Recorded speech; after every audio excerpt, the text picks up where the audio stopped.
anatta itu tanpa diri. Ya, tanpa diri, anatta itu bisa dikatakan tanpa sesuatu yang tunggal.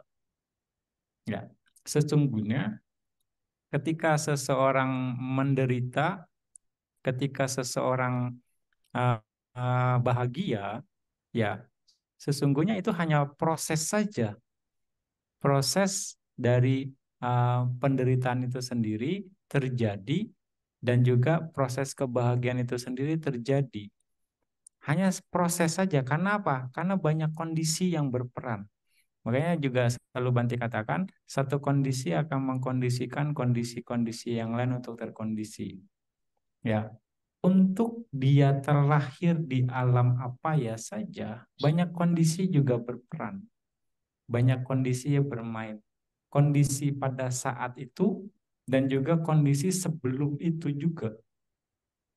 Ya, kondisi pada saat itu artinya karma buruknya mematangkan dia untuk terlahir di sana. Ada kondisinya, ya kan? Dan juga ada apa namanya kekuatan kamanya dan juga ada alamnya. Jadi bukan hanya kama dia sendiri yang berperan di sana, tapi kondisi-kondisi yang lain juga berperan. Kira-kira seperti itu pemahaman anatanya ya. Nah, lalu sebelumnya kenapa dia sampai melakukan kejahatan atau melakukan hal-hal yang bisa mengarahkan ke apa ya? Itu pun banyak kondisi bermain di sana. Mungkin saja karena kelalaiannya, mungkin saja karena dengan sengaja, mungkin saja karena ketidakpeduliannya, mungkin saja karena kebodohannya, mungkin saja karena ikut-ikutan, mungkin saja karena ya banyak faktor di sana yang bermain juga gitu. Jadi itu juga bukan sebab tunggal. Nah, itu pemahaman anatanya harus Anda harus memahaminya ke sana. Ya. Jadi jangan langsung eh, ke satu sudut pandang itu saja. Jadi supaya Anda dapat lebih lebih apa namanya lebih luas sudut pandang tentang anatta itu ya. Jadi Ya, Bante. bukan sesuatu diri, bukan sesuatu yang tanpa apa namanya satu sebab tunggal.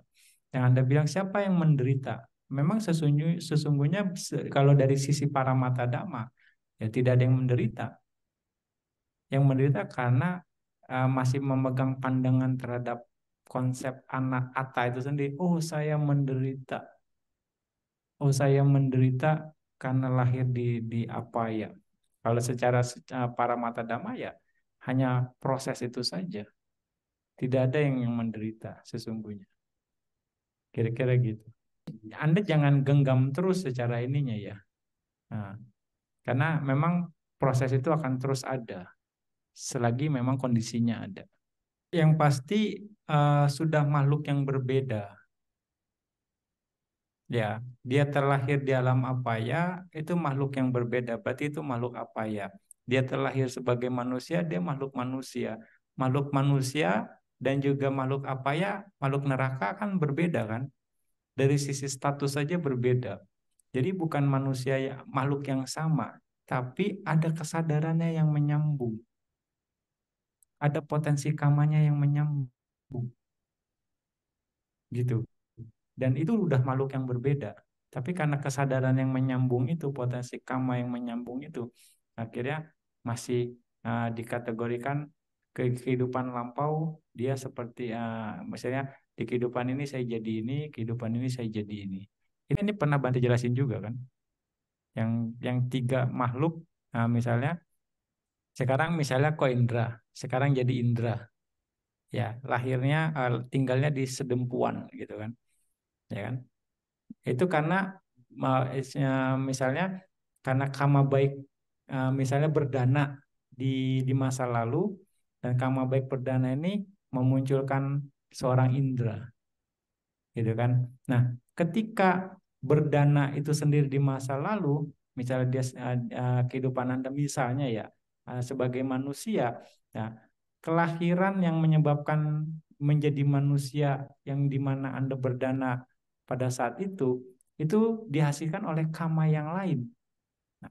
Misalnya jaga sila. Nah, kama yang jaga sila dengan kama yang berdana, ini kan kama penghasil yang berbeda, kan? Kama penghasil yang berbeda akhirnya menghasilkan makhluk yang berbeda, manusia yang berbeda. Nah, sekarang dihasilkan indera karena kama berdana, lalu kama yang orang berdana itu yang menghasilkan indera itu dihasilkan oleh kama yang menjaga sila. Nah, kalau orang yang sama harusnya sama semua, berlanjut. Tapi kan penghasil kamanya saja, penghasil kelahirannya saja kamanya berbeda. Bagaimana dianggap yang sama gitu kan? Itu dua makhluk yang berbeda.